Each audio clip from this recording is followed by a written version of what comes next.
Such a beautiful letter. Eve Branson really was an inspiration to all of us here at We're just now tuning in. My name is Veronica McGowan. I'm a structures operations engineer here at Virgin Galactic. Alongside me is astronaut Chris Hadfield and future astronaut Kelly Girardi. So great to have you guys here. Earlier today, we saw Richard and his crew make their way down to the astronaut walkway at Spaceport America, seeing their families off before they were escorted to our space flight system, where final inspections and preparations were made before takeoff. They were driven to the runway in our fleet of Land Rovers, and Land Rover is our exclusive automotive partner, and they help with day-to-day operations. And in fact, we have a bespoke vehicle that we designed with them called the Astronaut Edition. And this is exclusively available to Virgin Galactic future astronauts, and it's the one that drove Richard to Spaceport, to Spaceship Unity this morning. So we're delighted to have Land Rover as a part of the team. And right now, our crew are on their way to space. Let's check in on them via our onboard camera footage.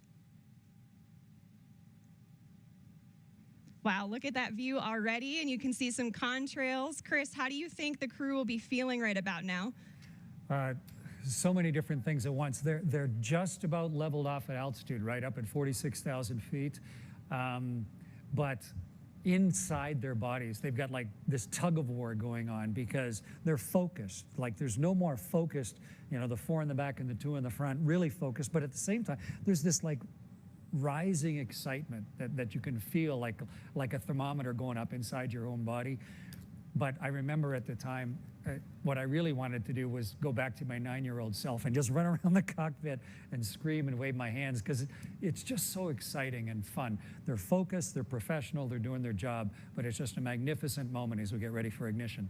Yeah, I mean, I'm sure there's certainly a mixture of excitement and anticipation with our crew today, but they will all be focused on the task at hand, as you said, and preparing themselves to run through their individual test points. And on the subject of testing, today's spaceflight is an opportunity for us to evaluate our cabin experience. It's the environment where our passengers will cross the 50-mile border, defined by NASA as the entry to space. Let's hear more about the transformative journey that our crew are on.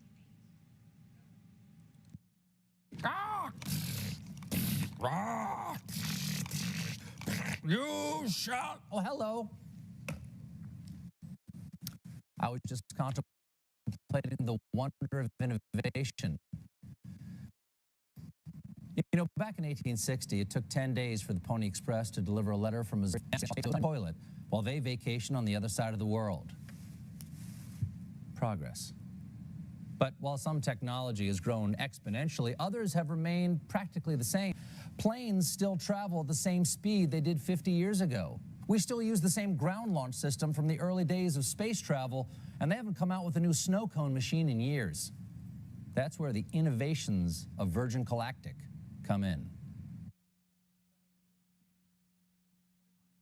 What does spaceflight with Virgin Galactic entail? Well, it has a unique combination of revolutionary design innovations that make it like no other vehicle that has ever gone before. Firstly, air launch.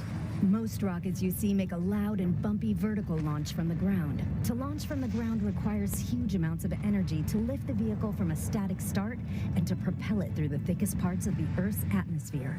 Instead, Virgin Galactic spaceflight starts with a smooth runway takeoff, not dissimilar to a conventional commercial airliner.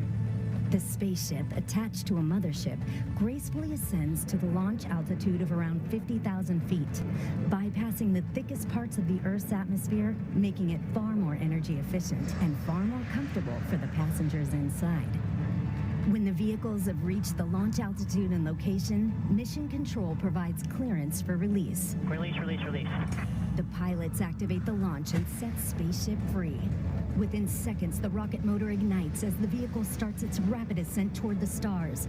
During this awe-inspiring journey, the spaceship reaches speeds of up to 3 times the speed of sound. And out the window, passengers will watch the color change from blue through indigo, and then to the iconic inky black as they soar into space.